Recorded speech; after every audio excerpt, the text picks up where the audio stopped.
Bonjour à tous. Nous allons voir aujourd'hui, dans le cadre de ce cours pour les internes de psychiatrie de première année, les principes de l'intervention de crise suicidaire. C'est un cours qui vient à la suite euh, du cours sur les principes de l'évaluation du risque suicidaire.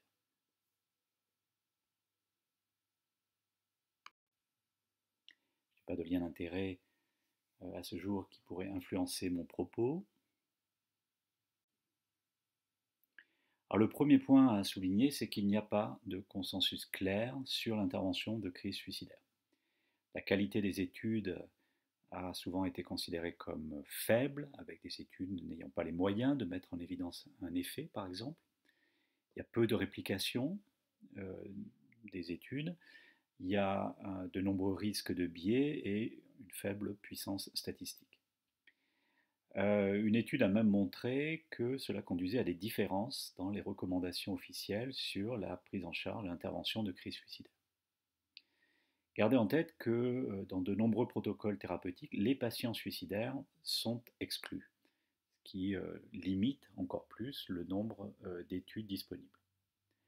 À ce jour, on peut considérer sur la base de plusieurs articles récents, je vous en cite deux ici, que les pistes les plus solides en aigu pour prévenir le risque suicidaire sont la réduction de l'accès aux moyens létaux, de manière générale la sécurité environnementale, l'élaboration d'un plan de sécurité, l'électroconvulsivothérapie, la kétamine, en tout cas pour la réduction des idées suicidaires. Nous reverrons la kétamine dans le cours dédié au traitement pharmacologique et elle n'a pas montré euh, d'effet à ce jour sur la prévention des actes suicidaires. Et peut-être la buprenorphine, point d'interrogation parce qu'il y a très peu d'études.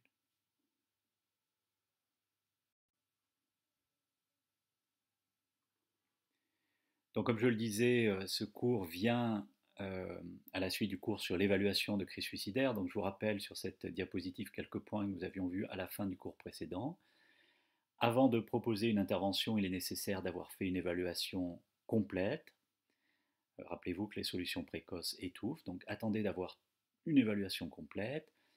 Il est nécessaire d'obtenir, si possible, l'accord du patient sur la formulation de la crise suicidaire que vous allez proposer afin de créer les conditions d'une décision idéalement partagée, de bien connaître les moyens locaux à votre disposition pour aider le patient. Donc si vous arrivez dans un nouvel endroit, vous travaillez dans un nouvel endroit, il faut d'abord vous renseigner sur tout ce qui est à la disposition et qui vont pouvoir aider le patient. N'attendez pas de vous retrouver face à un patient en crise. Également, il est nécessaire d'avoir identifié les personnes ressources du patient. Je vous rappelle l'importance de briser l'isolement. Briser l'isolement, c'est l'isolement du patient, en trouvant qui autour de lui va pouvoir l'aider et vous aider. Et donc, comme on disait précédemment, également vous-même être connecté, avoir des liens avec d'autres structures, donc ne pas être seul, pouvoir partager la charge.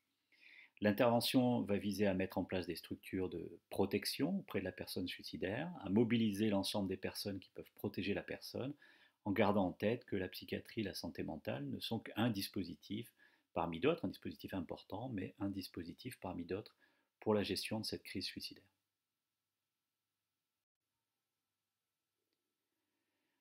Voyons le cas où vous vous trouvez dans les suites immédiates d'une tentative de suicide. Le premier point, c'est qu'il est recommandé d'adresser le patient aux urgences. Euh, Ça ne repose pas sur véritablement des preuves très très importantes, mais c'est recommandé pour plusieurs points. D'abord, permettre une évaluation de l'état somatique et une prise en charge adéquate, éventuellement des soins intensifs. Gardez en tête qu'une prise de médicaments peut amener un effet retardé. Il est donc important, si vous voyez très rapidement le patient, de vous assurer qu'il puisse être surveillé pendant quelque temps pour éliminer tout effet retardé délétère. La deuxième chose, le deuxième intérêt du passage aux urgences, c'est que ça permet une prise en compte finalement de l'importance du geste c'est une manière de dire au patient, oui, il se passe quelque chose et puis je vais prendre du temps.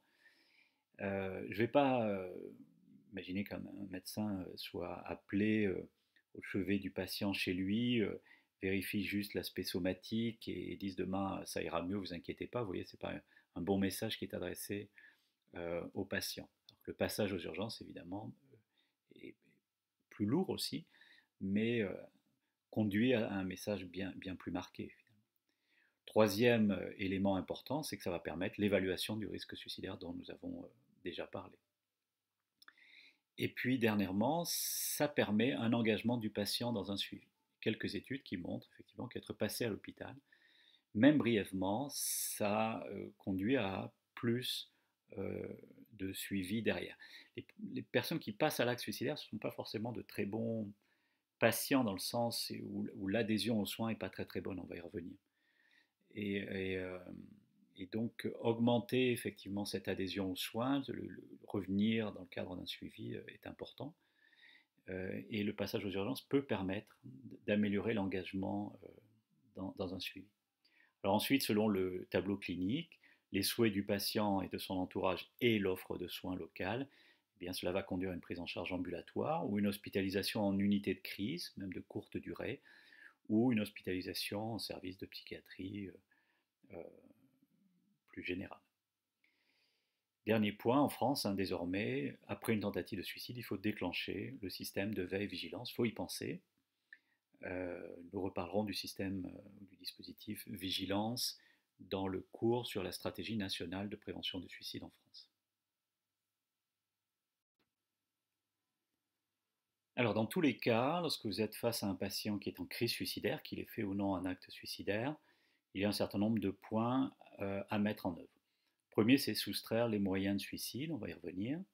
Le deuxième, c'est ne pas laisser la personne suicidaire seule. Le troisième, c'est de traiter la souffrance, alors traiter dans un sens très large, ça peut être par des médicaments, mais l'écoute, l'attention, le soutien, la compréhension, euh, pour beaucoup de gens, entraîne une diminution de cette souffrance, le sentiment effectivement qu'ils ne sont plus seuls et qu'il y a peut-être des solutions autres que le suicide qui se présentent à eux. Donner de l'espoir, recréer des liens sociaux finalement, hein, on l'a déjà vu largement, il y a un sentiment de rupture, de connexion à la société, c'est ce qui crée cette douleur et cette souffrance psychique. Et donc il va falloir recréer finalement ces liens sociaux, d'abord avec des soignants, mais aussi à l'intérieur des familles, avec des amis, etc. L'importance de favoriser l'engagement du patient dans les soins, on va en reparler également, et c'est le moment évidemment de décider du type de prise en charge à court terme, hospitalisation ou prise en charge ambulatoire. Alors réduire l'accès aux moyens létaux est quelque chose d'absolument essentiel, nous reviendrons là-dessus dans le cours euh, sur les principes généraux de la prévention du suicide, mais on commence déjà à en parler ici. Il faut s'assurer qu'il n'y a pas d'armes à feu à la maison. Alors attention, même si nous sommes dans un pays avec une régulation de la circulation des armes à feu, beaucoup de personnes ont des armes à feu. Évidemment, les policiers et les gendarmes, vous y pensez tout de suite si vous êtes en consultation un policier ou un gendarme. Pensez que les conjoints des policiers et des gendarmes ont aussi éventuellement accès aux armes à feu, même si les armes à feu doivent être protégées. Alors, les policiers ont, depuis les attentats de 2015, la possibilité de ramener une arme à feu chez eux, supposément pour pouvoir déjouer une tentative d'attentat s'ils étaient au courant de ça. Vous voyez, alors, en réalité, à ce jour, il n'y a pas eu d'attentat déjoué par le fait d'avoir une arme à feu chez soi en dehors des heures de travail. Par contre, il y a eu beaucoup de policiers qui se sont suicidés chez eux avec leur arme de service. Gardez en tête également que les armes à feu, ce sont des chasseurs, et donc des familles de chasseurs. Ce sont les armes héritées du grand-père. Ce sont les armes de tir pour ceux qui font du tir sportif. Donc des armes, il y en a. Environ 15% je crois des suicides sont par arme à feu, globalement, mais c'est plus important chez les hommes. Rappelez-vous, c'est la deuxième cause de mortalité par suicide après la pendaison. Dans les pays européens, on n'est d'ailleurs pas les mieux classés, les pays qui ont des taux de suicide par arme à feu bien moindres.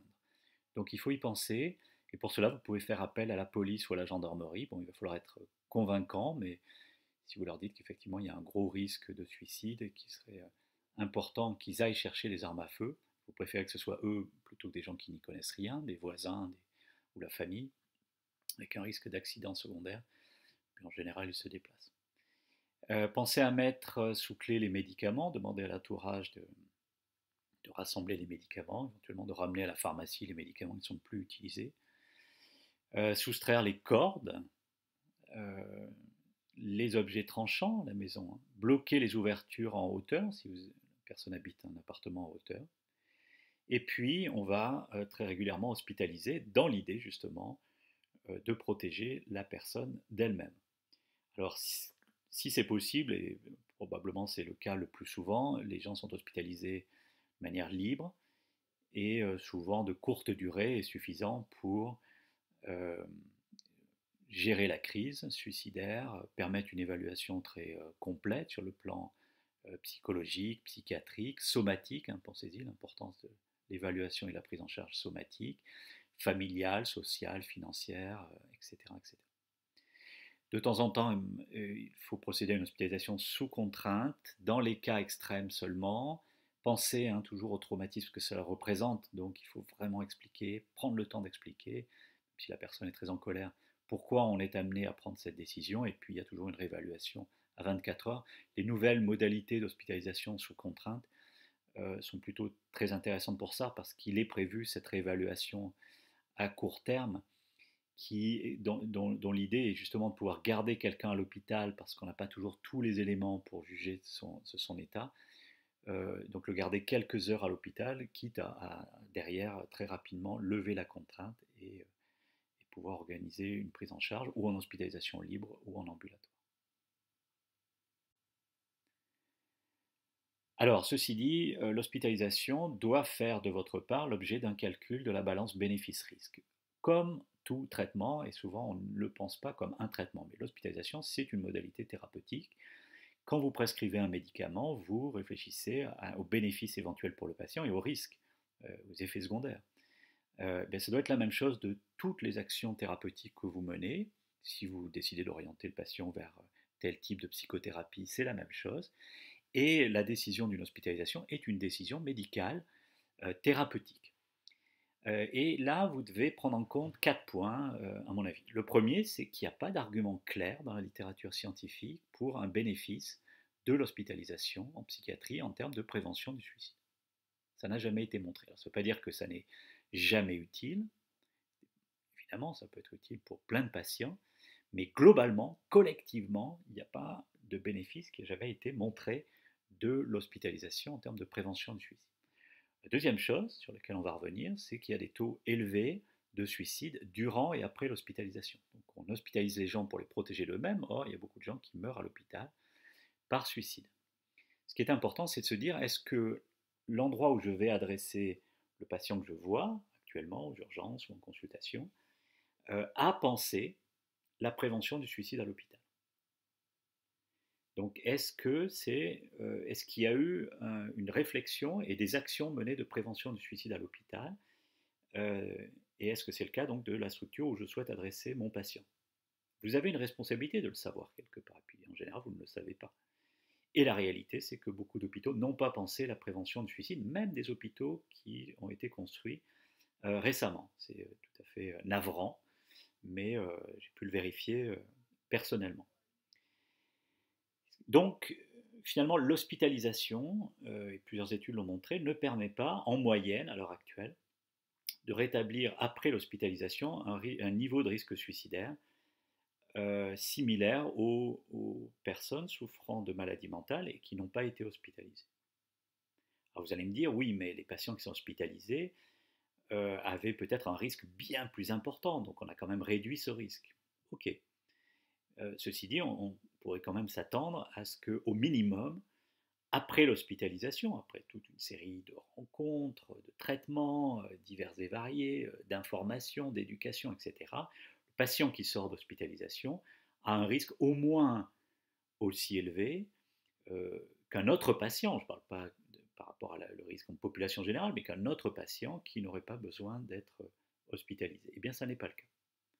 Je vous ai montré dans un cours précédent une étude de suivi de jeunes de 12 à 24 ans, suivi sur le plan administratif pendant 3 ans.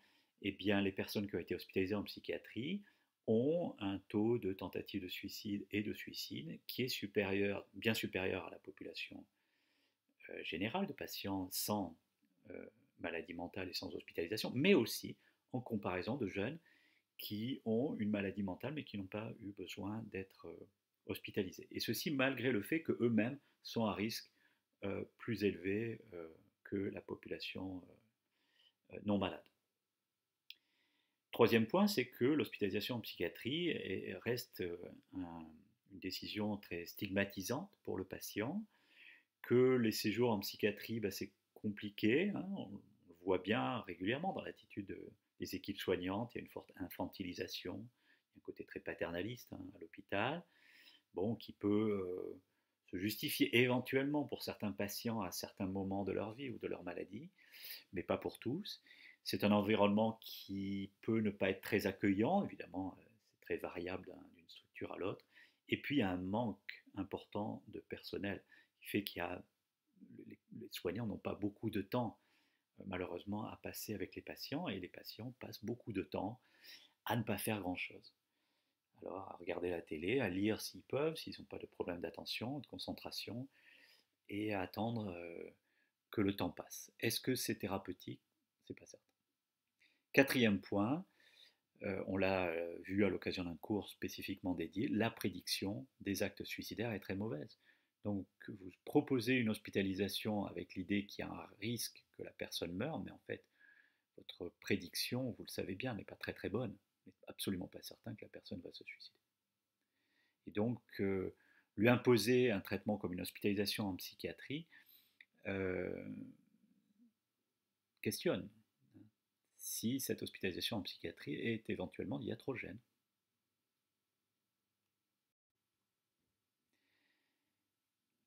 Alors, 2 diapos encore sur le suicide à l'hôpital. Donc il y a plusieurs revues de la littérature que je vous cite ici.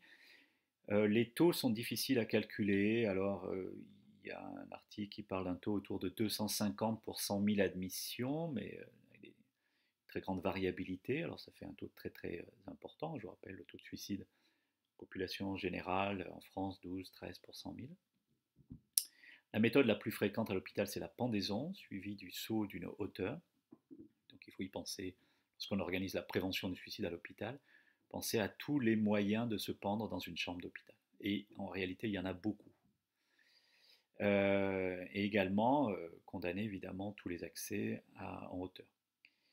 Les études retrouvent comme facteur le plus prédictif une histoire personnelle de tentative de suicide. Vous voyez, même à l'hôpital, c'est encore un facteur qui ressort systématiquement. Donc les gens qui ont une histoire de tentative de suicide sont plus à risque de mourir de suicide. Alors ils peuvent avoir été hospitalisés à la suite de cette tentative de suicide, mais ils peuvent aussi avoir fait une tentative de suicide précédemment, lors d'un épisode précédent, éventuellement lors d'une admission précédente.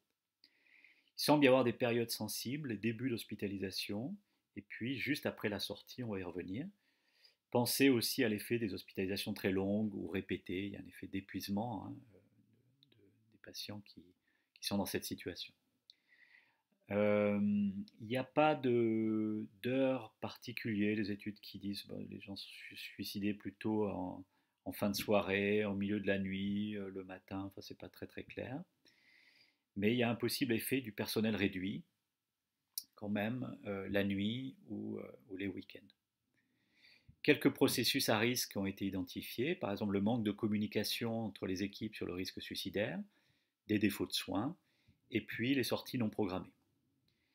Il y a peu de preuves, malgré ce qu'on peut penser, en faveur d'un phénomène de contagion ou de clusterisation, c'est-à-dire qu'à l'occasion d'un suicide à l'hôpital, il peut y en avoir plusieurs, même si ça a pu être observé. Il y a aussi beaucoup d'observations où un suicide n'a pas conduit à cet effet de contagion.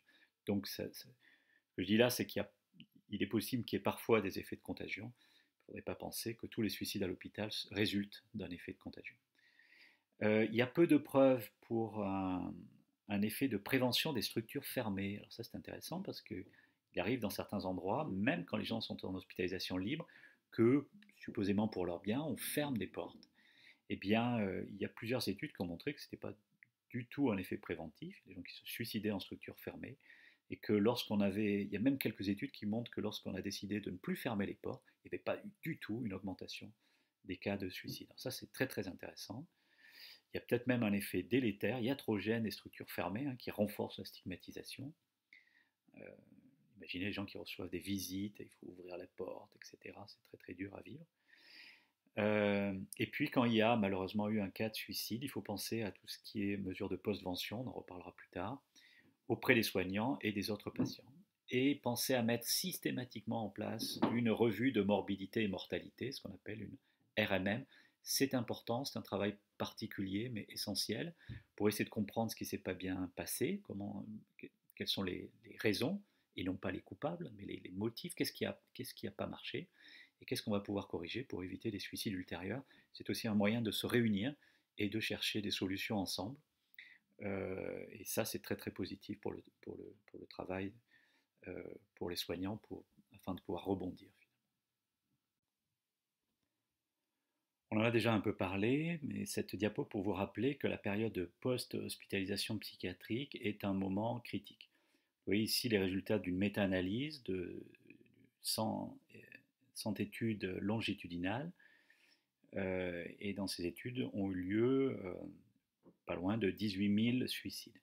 Cette étude montre que le risque de décès est maximal dans les 3 mois qui suivent la sortie d'hospitalisation, mais en fait ça reste significatif de nombreux mois, et notamment le risque est le plus important dans la première année, et que le risque est plus important si les patients avaient été hospitalisés eux-mêmes pour risque suicidaire. Donc ça nécessite absolument de considérer que la sortie d'hospitalisation psychiatrique doit être à la fois préparée et doit y avoir un suivi important. Donc quand le patient sort d'hospitalisation, il est nécessaire notamment de le voir dans la semaine qui suit. Ça peut être facilement fait quand on est interne, quand on connaît bien le patient, ce ne sont pas des consultations très longues, le patient qu'on connaît bien à ce moment-là, et ça permet très rapidement d'ajuster les choses et de voir si le patient ne va pas bien.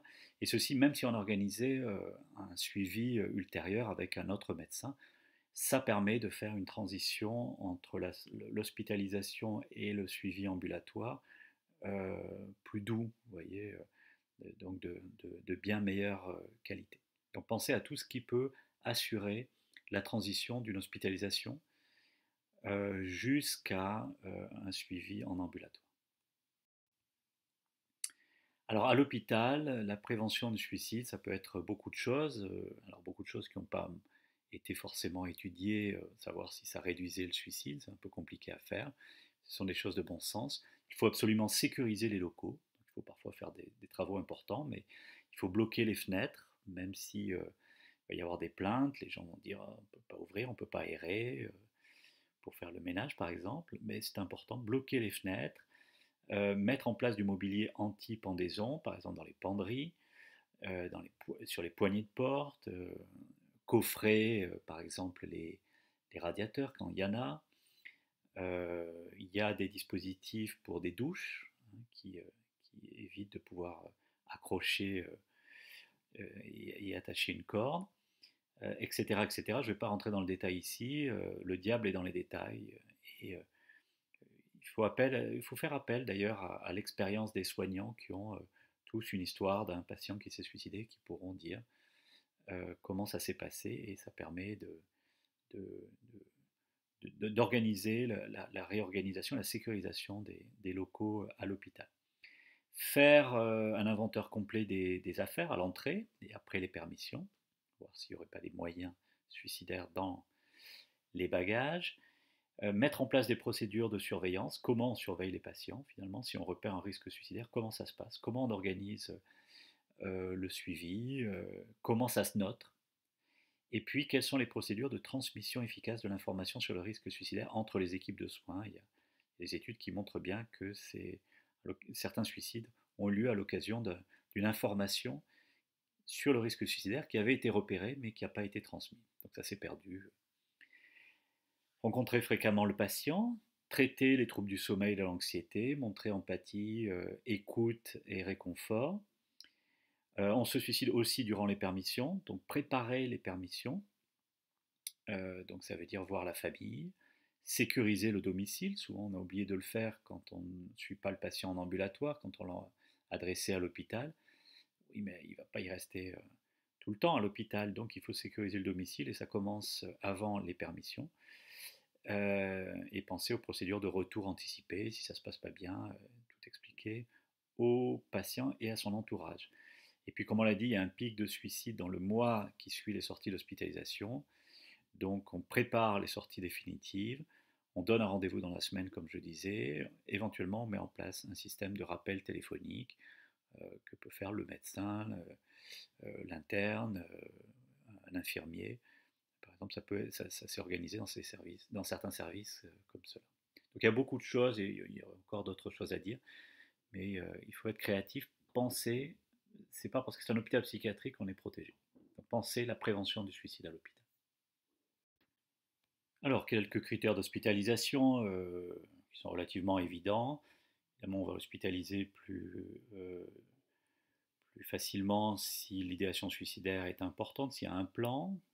Si on revient à la grille UDR qu'on a déjà vue, si l'urgence et la dangerosité sont élevées, qui plus est s'il y a par ailleurs des facteurs de risque.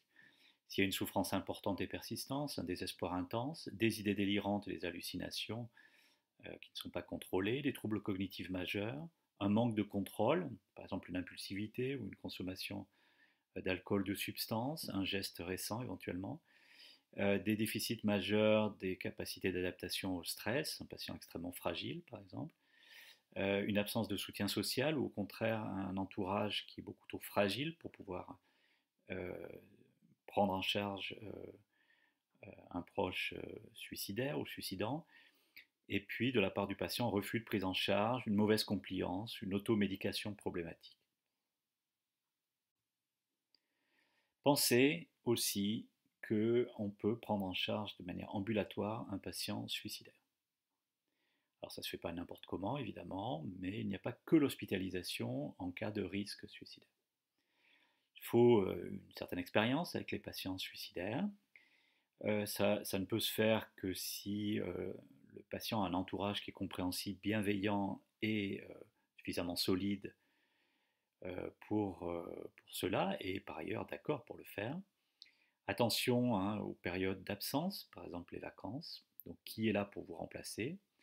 Pensez à donner un rendez-vous dans les 48 heures, après avoir vu le patient suicidaire. Un numéro de téléphone que vous remettez au patient et à son entourage. S'il ne va pas bien, qui peut appeler? Et puis évidemment, identifier le service d'urgence le plus proche, le numéro de téléphone, le lieu, en cas de besoin, la nuit et les week-ends quand vous n'êtes pas disponible. Pensez à discuter avec le patient et son entourage surtout de la sécurisation du domicile, on en a déjà parlé. Et puis qui va surveiller le patient? Donc qui est disposé à rester à la maison avec lui ou elle le temps de la crise suicidaire? Alors ça peut être plusieurs personnes, hein, on peut se relayer dans une famille. Et comment ça va se faire? Discuter un traitement symptomatique, par exemple pour le sommeil, il vaut mieux qu'il dorme la nuit plutôt qu'il reste éveillé avec des idées suicidaires. Donc on peut faire une courte prescription. On va mettre en place éventuellement un plan de sécurité. On reparlera tout à l'heure de ce qu'est un plan de sécurité. Pas de contrat no suicide, comme on disait à une époque, c'est-à-dire on fait un contrat et puis vous allez me dire que vous n'allez pas vous suicider. Ça ne sert à rien, ça ne marche pas. C'est totalement inutile. Et puis vous pouvez faire un arrêt de travail pour le patient, ça souvent vous allez y penser, mais aussi un certificat médical de congé de solidarité familiale pour un membre de l'entourage, en indiquant qu'il s'agit d'une pathologie mettant en jeu le pronostic vital. Euh, et ça, c'est quelque chose qui peut aider beaucoup, puisque la personne va pouvoir rester euh, à domicile avec, par exemple, le conjoint ou le parent. Alors vous allez effectivement, comme on le disait, essayer d'engager le patient dans un suivi. Comment on fait? Dans la durée, parfois, par l'effort, par la qualité de la prise en charge, par l'empathie, l'écoute, la chaleur. Il faut que la personne suicidaire ait confiance en vous. On l'avait dit lors de l'évaluation du risque suicidaire, qu'elle ait vraiment le sentiment que vous vous souciez d'elle, que vous voulez vous donner les moyens pour l'aider. Si vous voyez la personne aux urgences, idéalement, vous allez prendre vous-même le rendez-vous de suivi si la personne va rentrer à domicile. Et si c'est possible, c'est le même médecin qui reverra le patient. Alors, ce qui est bien dans certains services, quand c'est possible, services d'urgence, c'est qu'il y ait aussi prévu des consultations programmées. Alors, pas forcément de nombreuses consultations programmées, mais quelques consultations de suivi. Le délai de consultation est bref, on l'a dit, dans les 48 heures par exemple. Le patient a un contact avec un service de psychiatrie, un nom, un numéro de téléphone. Alors, il a été montré, je l'ai déjà dit, qu'un court séjour hospitalier peut augmenter le suivi. C'est mieux si l'entourage est impliqué, et puis si en plus il est soutenant et proche de la personne suicidaire. Si les consultations sont rapprochées, gardez en tête que le risque de récidive ou de réitération est important dans les 6 à 12 premiers mois. Et puis, il faut discuter de cette question de l'adhésion aux soins systématiquement en consultation. Ce qui est recommandé actuellement sur la base de différentes études, c'est de mettre en place un safety plan, comme on voit dans la littérature anglo-saxonne, un plan de sécurité en français, pour la prévention du suicide. C'est quelque chose qu'on peut remplir avec le patient et qu'on peut remplir également avec son entourage. Alors il s'agit de mettre en place finalement un certain nombre de stratégies et de s'entendre avec le patient sur des stratégies si jamais la personne ne va pas bien. Alors ce qui est important, c'est de faire cela avec le patient, de ne pas lui donner les réponses, mais de l'amener à réfléchir, ainsi que son entourage, sur ce qu'il en est réellement pour lui ou pour elle dans la vraie vie. Donc pas de généralité, mais des choses très très concrètes qui concernent directement le patient dans sa vie. Alors vous allez remplir un certain nombre de points. Par exemple, vous voyez sur le début de ce plan de sécurité, vous notez, le patient note les signes avant-coureurs de crise. Qu'est-ce qui a été repéré dans le passé comme les premiers signes que ça ne va pas bien? Donc les prodromes. À l'étape 2, vous allez noter les stratégies d'adaptation interne. Donc c'est ce qui est noté, ce que je peux faire pour me changer les idées et mettre mes problèmes de côté sans l'aide de personne. Par exemple, des techniques de relaxation, une activité physique, quelque chose que je peux faire moi-même sans avoir à faire appel. Étape 3, noter les personnes et situations sociales qui vont m'aider à me changer les idées. Donc cette fois-ci, je vais solliciter quelqu'un, mais pas pour une aide médicale, mais pour me changer les idées. Donc c'est qui et quels sont les numéros de téléphone. Étape 4, c'est les personnes à qui je peux demander cette fois-ci de l'aide parce que ça ne va pas bien, je vais partager le fait que je ne vais pas bien. Qui sont ces personnes? Étape 5, les professionnels ou les organismes avec lesquels je peux communiquer si je suis en situation de crise. Vous voyez, le nom du clinicien, son numéro de téléphone, un numéro de téléphone d'urgence, un service d'urgence local, etc. etc. Et l'étape 6, rendre l'environnement sécuritaire. Donc qu'est-ce que je peux faire pour que mon environnement soit sécuritaire si jamais je me retrouve en crise suicidaire? Et on propose aussi, vous voyez à la fin, de noter la principale chose qui me donne le goût de vivre. C'est-à-dire que je puisse lire, si je ne vais pas bien, ce plan de sécurité et identifier finalement et relever que oui, effectivement, il y a une chose qui me donne le goût de vivre. Là, peut-être que dans ce moment difficile, j'ai eu un peu tendance à l'oublier, mais effectivement, c'est quelque chose qui m'aide. Donc, vous voyez, l'idée, c'est de contrebalancer les biais cognitifs qui peuvent survenir durant une crise suicidaire et qui vont m'empêcher de mettre tout ça en place. Donc on met ça par écrit, on s'entend, c'est le patient qui écrit ça, aidé par le médecin qui peut suggérer aussi des choses, aidé par l'entourage, que ce soit concret et faisable, réalisable. Et donc ce plan de sécurité, je peux le retrouver si je ne vais pas bien et réfléchir à l'étape que je vais mettre en œuvre en fonction de mon état. Alors dernier point, pensez évidemment que il y a la crise, et puis il y a aussi la post-crise, et il y a toute une série de choses à faire. D'abord, il faut traiter activement la maladie mentale. On en a déjà parlé. Il faut impliquer l'entourage, là aussi on en a déjà parlé, mais il faut l'impliquer au long cours, pas seulement en aigu, lorsque vous voyez la personne aux urgences, mais aussi dans le cadre du suivi. Pensez à aider cet entourage qui peut s'épuiser, qui peut ne plus savoir que faire, donc les recevoir régulièrement, même si vous ne les voyez pas à toutes les consultations avec le patient, mais prévoir des rencontres avec eux. Rencontrer fréquemment le patient, être disponible, la qualité de la relation, on en a parlé, mais c'est toujours bien de le rappeler.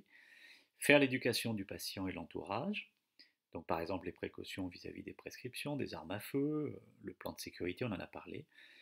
Mais un conseil de bon sens, c'est dissuader le patient de faire des choix importants durant les périodes de stress, à moins qu'il s'agisse d'une décision hyper urgente, mais toujours euh, euh, laisser du temps, sortir de la période de stress et de crise avant de prendre des décisions importantes pour sa vie, inciter à demander de l'aide quand les stratégies d'adaptation sont dépassées. Bon.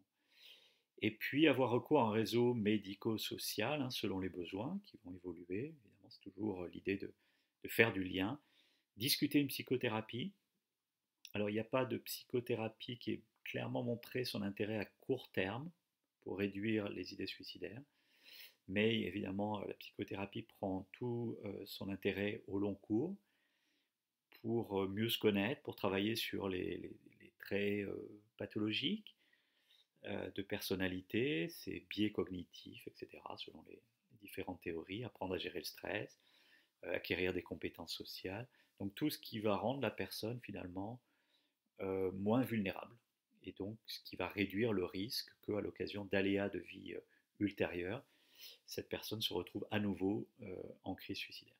Puis vous penserez, en tant que psychiatre, à informer le médecin traitant. Les généralistes se plaignent suffisamment de ne pas savoir ce qui se passe avec les psychiatres. Ils ont bien raison. Donc il faut les tenir informés. On envoie un compte-rendu dès la sortie d'hospitalisation. On remet aussi un compte-rendu au patient qui l'est. Et quand on suit un patient, de temps en temps, on lui envoie un petit mot pour assurer une continuité des soins, notamment lorsque ce médecin traitant voit très régulièrement le patient pour d'autres pathologies. C'est essentiel de travailler ensemble. Voilà ce que je voulais vous dire sur l'intervention de crise suicidaire. Et on va voir dans les prochains cours d'autres points qui sont aussi tout à fait importants de l'ordre de la prévention du suicide, des traitements psychothérapiques et des traitements pharmacologiques qui peuvent rentrer aussi dans cette intervention de crise suicidaire. À très bientôt.